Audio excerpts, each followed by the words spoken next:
Vivi vai ficar um pouco mais perto do vídeo, porque eu sou mais alta. Se eu ficar aqui perto da Vivi, minha cabeça vai cortar. Então eu tô mais perto? Tá. Então eu tô. Vamos lá então. Qual que é o assunto de hoje, Vivi? Vamos falar sobre bicicletas de speed. Como você vai fazer, os pontos para você escolher a sua bicicleta. Exatamente, como escolher. A gente fez uma relaçãozinha aqui, ó. Vai rolar uma cola pra gente lembrar dos pontos que a gente quer comentar com vocês. São bastante 1, 2, tópicos, 3, né? 4, Para que 5, você 6, 7, chegue a uma 8. conclusão e pegue a sua bicicleta de uma forma que se encaixe melhor para você. 8 conteúdos. Primeira coisa que a gente quer falar, a relação que você deve ou pode escolher. O que você sugere, Vivi? O 50 ou o 53, 39? Porque tem, no mercado hoje em dia tem o 50, 34 e o 53, 39. E o 52, 36. Isso corresponde ao tamanho do volante do seu pé de vela.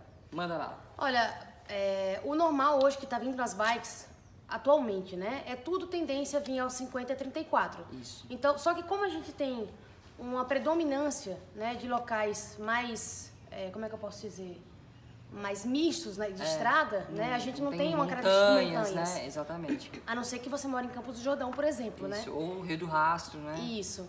Mas, de uma forma geral, eu vou falar, o 53,39 seria bem bacana, né? Lógico que algumas pessoas podem dizer, mas é muito mais pesado do que o que eu uso. Não. Mas é aí onde faz a diferença do ganho de força. Exato. Né? Eu sempre aconselho usar o 53,39.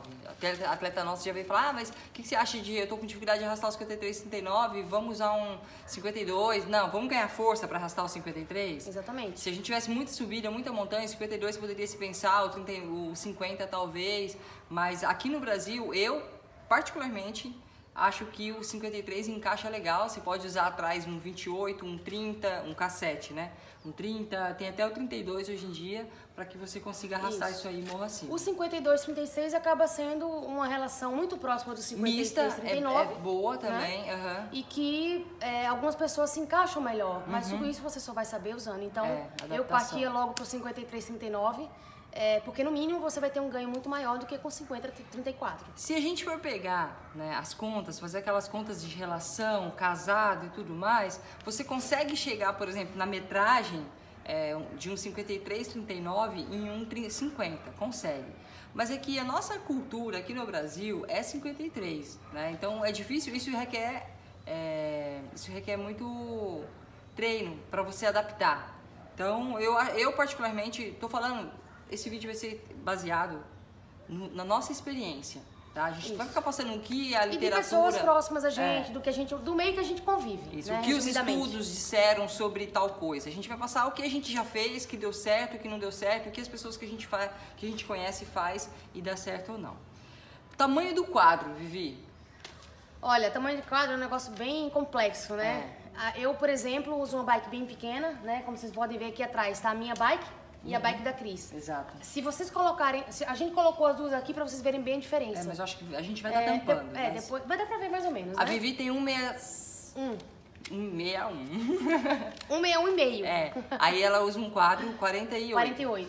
Eu tenho 168 de altura. Eu já uso um quadro tamanho 50 da Cannondale. Só que cada marca usa-se, a geometria muda. Então, tipo, não acha que você usando um quadro Specialized tamanho 50, que você vai pra Cannondale usando um 50 também. Então, é interessante vocês saber, sabe o quê? Quando vocês forem definir o tamanho do quadro, perguntar pro vendedor qual que é... Abre aí, Vivi, fazendo favor. Qual que é o tamanho do City Tube. Não, esse aqui é o Top Tube e o tamanho do City Tube, que é esses dois tubos aqui, ó. Isso aqui é fundamental para você escolher o tamanho do seu quadro. Independentemente do númerozinho que vai vir gravado aqui, porque cada marca tem um número diferente, tem uma numeração diferente, vocês precisam considerar esse tamanho aqui, ó. Isso aqui é o fundamental para vocês definirem. Isso. E tem uma outra medida também que é bem interessante, tamanho do pé de vela, né? Porque de acordo com a altura também, você vai usar, tem as opções de usar 170, 172,5 e 175. Exato. Existe o 165, mas é muito pouco usado, é até difícil de achar. Então vamos falar do que a gente tem como realidade. Isso. Eu uso 170 por causa da minha altura.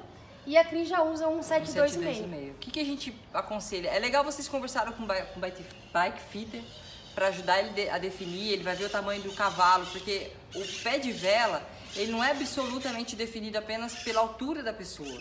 Você também tem que considerar o tamanho do cavalo. Cavalo é o tamanho da sua perna, né?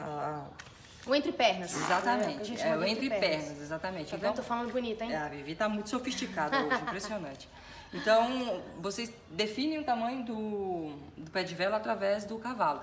Se a gente for falar a grosso modo, vamos considerar aí que até 1,65 m usa-se um... 1,70, né? Até 1,65 m você fica no meio do caminho, de 1,70, de 1,72. Até 1,62 m mais ou menos, tem que ser 1,70. Passou de 1,65 m, aí já tem que ser 1,72. E o pé de vela 1,75 m?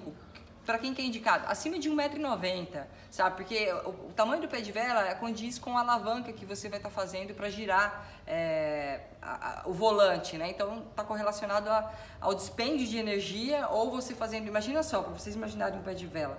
Imagina que vocês têm que soltar uma porca do parafuso do seu pneu do carro. Se você tem uma chave desse tamanho e você pega muito na ponta dela, você vai perder força aqui, certo?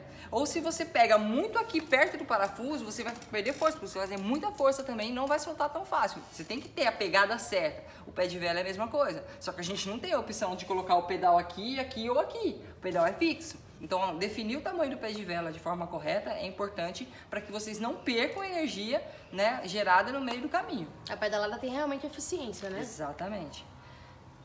Tamanho do guidão. Basicamente você mede... Esse vídeo vai ficar longo, galera. A gente vai detalhar algumas coisinhas. A gente tá tentando ser objetivo, mas vai ficar longo. É difícil.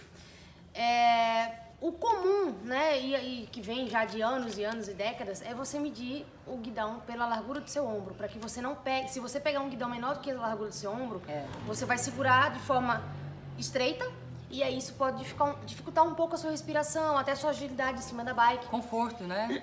E se você pega ele mais largo, você acaba se sentindo naquela navezona, né? Aquela carretona, né? Imagina você com um carro também, eu acho que é a mesma coisa. Você tá com um carro, aí você tem um volante desse tamanho, daí pra você virar esse carro, exatamente, né? Então o volante é a mesma coisa, é nisso que vocês têm que pensar. Essa questão do ombro, ela é bem... É básico, mas é uma coisa que funciona. Eu não tenho pra quem que eu perguntar. Pega o guidão, coloca no ombro. Passou, tá bom. Mas aí vem também a individualidade. Sim. Né? Algumas pessoas gostam do guidão ligeiramente mais menor do que o ombro. Exato. Né? E outras pessoas gostam dele um pouquinho mais largo, porque acham que pedalando em pé sente um pouco mais de conforto e tal. Eu tenho atletas que têm lesão no ombro, eles precisam trabalhar um pouco mais aberto, eles não conseguem fechar tanto. Então isso aí também é individual, mas se vocês querem, qual é o tamanho do guidão? Bota aqui. Passou, pronto, tá no padrão. Isso é um padrão, mas aí existe... E lógico que tudo isso que a gente tá falando é uma base, né, pra você ter uma ideia do que você vai começar a procurar. O ideal, vai na loja e faz um teste. Sentiu que tá confortável, tá legal? Pronto, manda bala. Carbono versus alumínio. Comprar uma bicicleta com quadro de carbono ou com quadro de alumínio. A gente nem combinou que a gente ia falar sobre isso. E aí, Vivi, o que você acha? Você não combinou comigo? Fala aí. Eu vou falar que eu acho que depende do bolso. Né? Hoje em dia a gente tem muita bike de alumínio. Muito top. Com muita qualidade de desempenho, de leveza, de rigidez. Tá? Quando saiu o carbono, todo mundo fala... Já Vivi? Falei alguma coisa? Não. Eu ia dizer, o próprio Sagan acabou de estrear uma Specialized nova no Tudor Under e é uma bike de alumínio. Ou seja, tá bom, é marketing. Ele tá fazendo marketing, mas ele tá mostrando que uma bike de alumínio também é competitiva. Ele foi segundo colocado na prova, senão ele não estaria usando. Exatamente. Né? Então, o carbono e o alumínio eu acho que vai ter que ser mais de encontro com quanto você quer investir no seu equipamento. Né? Porque você consegue bikes muito eficientes de alumínio, sim, com performance, igual eu falei, tudo isso aí. É minha opinião. Mas tem gente que fala que o carbono absorve impacto, que o carbono é isso, que é durabilidade. Depende também do objetivo que você está pegando nessa bicicleta. Exatamente. Que vai precisar, eu vou precisar de carbono porque eu preciso para isso e aquilo. Se você vai competir no mais alto rendimento, vai na carbono, porque a gente sabe que é uma bike que está aí no Pro Tour, que já está aí há anos e é tida como a melhor bike do mundo. Mas como a Cris falou, tem bikes de alumínio que estão ali pau a pau e cada vez melhor, né, para chegar mais próximo da bike de carbono, realmente. Exato. Sloop versus tradicional, Vivi? Sloop. Isso é uma bike Sloop. Exatamente. Assim. Eu vou ver se eu consigo mostrar a minha aqui, que a minha é mais puxada que tradicional. O top tube aqui, ele é mais inclinado na bike Sloop. Da Vivi. E o meu... A minha ainda, ela não é totalmente tradicional. Pode ver que tem uma caídazinha. A tradicional mesmo, ela é reta aqui, assim. Isso. Seria a Canon dele tamanho 52, que é uma a mais do que a Cris usa. Ela sim é uma bike tradicional. Isso aí também é meio que questão do próximo assunto que a gente vai falar, né? Tendência. A tendência é que as Slooping progressivamente saiam do mercado. Você pode ver que as grandes marcas, elas estão tirando a Slooping do mercado e deixando só as tradicional ou as semi-tradicional. Elas ainda ficam ligeiramente inclinadas, né? Esse top tube aqui, mas não é tão acentuado como essa, que é uma realmente Slooping, né? E essa questão do quadro, ela não tem a ver apenas com a estética. O Vivi, chega um pouquinho mais pra cá, porque eu tô... Não, pra cá. Pra aí? Isso, porque talvez você não esteja aparecendo 100%. Nossa senhora. Falando pela metade. Né? Essa questão do quadro, ela não é apenas estética, tá? A forma, né, a geometria dela, ela também influencia na performance. O quadro Slooping, ele tende a ser um quadro mais rápido, né, Vivi? Isso. Para escalada e para sair e para provas de circuito. É um quadro bem, vou dizer que é um quadro explosivo. Isso. Né? Ele tem uma arrancada boa e quando você mais pedala ágil, em pé, né? então ele acaba sendo bem ágil mesmo. E para escalada, para subida ele favorece. Isso. Já para um passão, para andar num planão, já não favorece tanto. Os tradicional, semi-tradicional, eles já são um quadro que rende muito bem no plano e não tem a mesma resposta tão rápida quanto um Slooping para uma saída de curva, para uma aceleração, sabe? Talvez, por exemplo, para vocês entenderem uma coisa, um Slooping, ele sai mais rápido. Se for um sprint longo, ele vai sair mais rápido, a tendência. Só que quando embala, não vi. Não. Então fala, tá vendo? Não vou cortar isso aqui não, dê sua opinião. O Slooping, se for uma saída um sprint em baixa velocidade, ele tende a responder mais rápido. Se um tradicional, num sprint que já vem embalado em alta velocidade, ele responde bem também. Né? Porque a arrancada dele seria a deficiência no caso. E como já vem embalado, você não precisa partir do zero. Porque depende da velocidade. Exatamente. Tá. Mas aí, e se você partir mais ou menos ali e depois embalar o Slooping? Ele não vai render tanto mais. Se você fizer uma saída e tiver que manter uma velocidade, vou andar 5 km escapado. Então, ele já não rende tão bem. O Slooping já compromete um pouco. Isso, né? compromete a passada. O tradicional, ele já deslancha um pouquinho mais. Claro que tudo isso a gente tá falando da bike. Depende da característica do atleta e depende do quão treinado você tá pra fazer isso. Exatamente. Um exemplo que eu vou dar pra vocês é a Trek Emonda. Que na verdade, não é que todo mundo fala. Na teoria, a Trek Emonda, ela não é uma bike de escalada. Mas o colombiano... O Pantano, ele disputou o Tour de France. Sei lá, enfim. Ele disputou o Tour de France com o Emonda, que é uma bike, é a bike mais rápida do pelotão, estudos mostraram isso, testes mostraram isso, mas para provas planas. Só que ele levou a bike para subida. Eu não sei se porque o que ela anda no plano compensa a falta de performance na subida, enfim. Mas ele foi com a bike para uma etapa de montanha, exatamente. né? Então é teoria, né? Tem que ver o que cada um se encaixa. Bike feminina versus bike masculina. Fala aí, Vivi, porque a bike da Vivi é uma bike feminina. É uma bike feminina. A minha bike é uma bike masculina, ou uma bike unissex. Na verdade, essa questão de bike feminina, ela vem muito no sentido de que existem tamanhos que não tem pra mulher, né? Isso. Quando o quadro é masculino. E aí eles desenvolvem um tamanho um pouco menor para as baixinhas como eu. E aí eles colocam como um quadro feminino, porque dificilmente um homem acaba pegando um quadro daquele tamanho. Né? Por mais que o quadro feminino, esse meio é 48. O masculino da Specialized, o menor, é 49. Então, assim, é uma diferença mínima, mas que um homem já se encaixa. Ele pode ter a minha altura, mas o homem já consegue se encaixar no 49. Porque tem diferença do tamanho da envergadura, tem diferença do tamanho do cavalo, do tronco, né? Então, né? Aí a geometria mas o quadro em si, ele é basicamente a mesma coisa. Isso. Né? Agora, hoje em dia, já está fazendo as bikes de uma forma diferente. Né? Até essa questão do Slooping e tal. Existe uma tendência também a acabar, né? Não tem mais a bike feminina, é uma bike feminina. Não, é tudo... Isso. Quando eles colocam bike feminina, significa que o guidão às vezes é um pouquinho menor, o selim é um selim especificamente feminino, exatamente. Mas o quadro, a geometria, é tudo igual. Pedal versus sapatilha. Quem tá na dúvida se vai começar usando um pedal de encaixe, né, com clipe, sapatilha, ou pegar um pedal normal e usar de tênis, vai na sapatilha. Você vai precisar, é mais confortável, sua resposta da pedalada vai ser muito melhor. Se você usar, você pode até tomar uma quedinha boba, mas você vai se sentir muito mais confortável e entender o que é uma bike de speed. A maioria das pessoas fala assim, não vou começar pedalando de sapatilha porque eu vou cair. Você vai cair uma vez só. É fato. Assim, a primeira vez que você cair porque você esqueceu de soltar o pé, você não vai mais. cair mais. Porque a próxima vez que você precisar parar, a primeira coisa que você vai fazer, às vezes, antes de frear a bicicleta para parar, você já vai desclipar o pé. É certeza. E outra coisa, com relação à queda, usar um tênis pode ser ainda mais perigoso do que o tênis a derrapa, sapatilha. né? Exatamente. Então, às vezes você fala assim, eu não vou porque eu vou cair. Não, o tênis, a possibilidade de você cair com o tênis é muito maior do que com a sapatilha. Repito, com a sapatilha você vai cair uma vez só, com o tênis você e não pode tem nem como. cair. Tem gente que já começou com Se sapatilha cair, e nunca né? caiu por causa Exatamente, disso, né? eu já caí. Tudo bem, você vai dizer, mas com o pedal normal de tênis eu uso um firma-pé. Ok, ele não vai derrapar, mas em compensação vai te machucar, porque o tênis não é específico para a gente pisar, né? Então, depois de um determinado tempo pedalando, o tênis vai incomodar. Exato. Quando você precisar pedalar em pé, não tem o material apoio, né? próprio para isso, nem apoio. Então, para você sentir realmente o que você vai fazer em cima da bicicleta da forma mais legal, usa sapatilha, não precisa ter medo, né? Todo mundo usa, então é porque é uma coisa que é segura. Isso.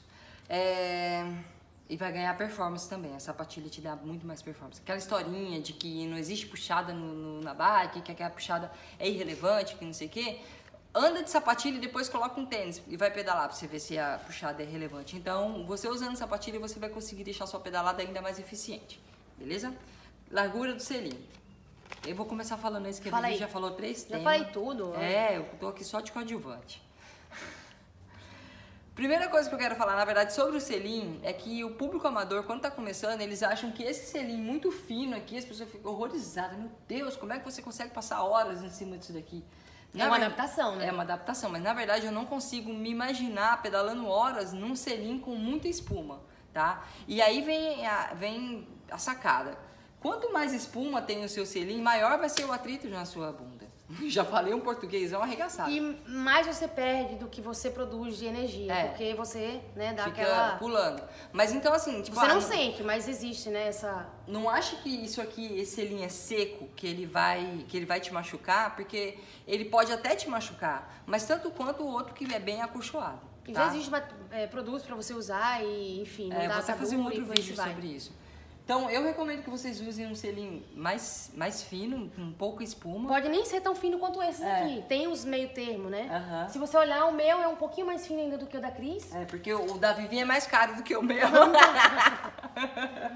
mas eu peguei no mesmo preço que estava em promoção. Do Rodrigo Nunes, lá de Brasília. Topsíssimo. Exatamente. Tem de tudo naquela loja.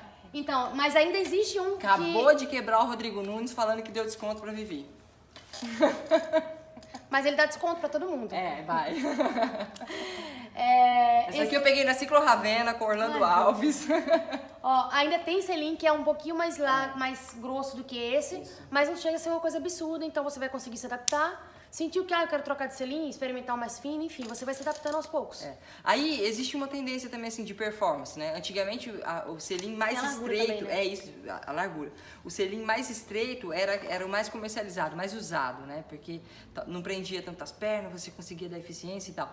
A geometria do selim também evoluiu e hoje a tendência do mercado é o 143. 143. É o mínimo para mulher. Só que a largura do selim, ela também depende do seu peso. Então, quando você for comprar uma bike, caso você não se adapte ao selim, procura analisar qual que é a largura do seu selim, o seu peso, o isquio, né, Vivi? Os isquios.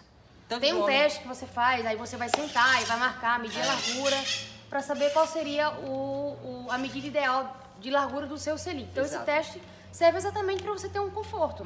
Né? Uma bike de speed, todo mundo fala que é uma bike que não é confortável. Mas a partir do momento que você se adapta, você não consegue mais pedalar numa outra, né? Então, o selim é a mesma coisa. Você pode começar com um pouquinho mais largo, mais espumado, e à medida que você for desenvolvendo, for se adaptando, você pode ir trocando se achar que é necessário. Isso. Esses são os pontos que a gente acha importante que você correlacione quando você for escolher a sua primeira speed ou quando você for trocar a sua speed, fazer um upgrade. Fora isso, tem questão do gosto, né? Você vai olhar o quadro e vai falar, nossa, que quadro maravilhoso, é esse que eu quero. Então, eu, particularmente, não acho a Cannondale uma bike bonita, mas é muito eficiente, então é a bike que eu escolhi. Super eficiente, é uma das melhores bikes que eu já usei. Então... Propaganda de graça pra Cannondale. Deixa o joinha da Vivi. Não vou mentir, né? O que mais? Enfim. Comenta aqui e bora pro próximo vídeo. Compartilha aí, se tiver alguma dúvida aí, vai mandando que a gente vai responder.